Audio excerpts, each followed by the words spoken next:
যে হয়তো এরকম হবে যে যখন আমি মারা যাব তখন আমার মৃতদেহ যখন যাবে তখনও বোধহয় সবাই হাসবে।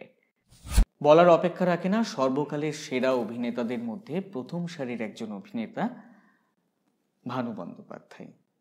কিন্তু আমাদের আক্ষেপ যে তিনি কখনো অভিনয়ের জন্য রাষ্ট্রীয় পুরস্কার পাননি। তো এই বিষয়টাকে আপনি কিভাবে দেখছেন? না, এই প্রশ্নটা আমাকে অনেকবার করেছে।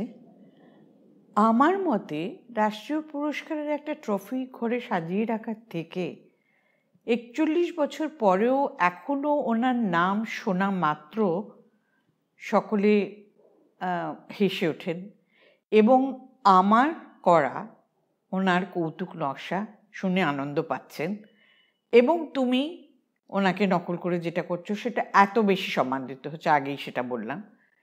এর থেকে বড় পাওনা তো আর কিছু হতে পারে না এবং আমার মনে হয় এটাই বিরাট পুরস্কার।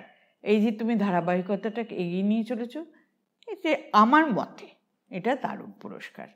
জানি না আরও অন্য জায়গায় থাকলে আরও কতগুলো ট্রফি পেলে কি ভীষণ বেশি ভালো হতো কিনা আমি জানি না, আমার কাছে এটা অনেক বড় পুরস্কার। আচ্ছা, ভানুবাবুর জীবনে কোনো আক্ষেপ যেটা পূরণ হয়নি? মেয়ে হিসেবে তো অবশ্যই উপলব্ধি করেছি, জনতা হিসেবেও উপলব্ধি করেছি। বাবার একটা আক্ষেপ তো ছিলই যে বাবাকে কোনো চরিত্র অন্য কৌতুক ছাড়া বাবাকে দেয়া হয়নি, কিন্তু সেটা যে বাবা অসম্ভব ভালো করতেন তার প্রমাণ কিন্তু বাবা রেখে গেছেন বেশ কয়েকটা বইতে। এবং সেখানে একজনের নাম তো আমি উল্লেখ করবই, তিনি হলেন তপন সিনহা, যিনি সর্বদাই বলতেন যে কেন যে ওনাকে কৌতুকাভিনেতা বলা হয়, কেন যে শুধু অভিনেতা বলা হয় না আমি বুঝতে পারি না। এবং ওনার পরিচালিত ছবিতে তো উনি দেখাই গেছে যে অন্যরকম চরিত্রে অভিনয় করেছেন। সুতরাং এই যে একটা ছাপ মেরে যাওয়া, এটা বাবার অসম্ভব আক্ষেপ ছিল।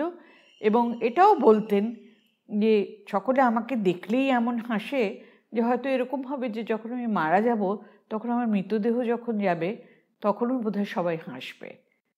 তো এটা আর আমি বাবাকে তো দেখাতে পারিনি যে তখন কিন্তু লোকেরা হাসেনি।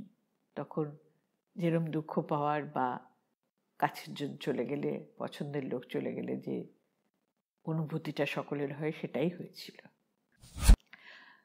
সমর্পণের ভিডিওগুলো আপনারা দেখছেন, এগুলো আমাদের খুব উৎসাহ দান করছে।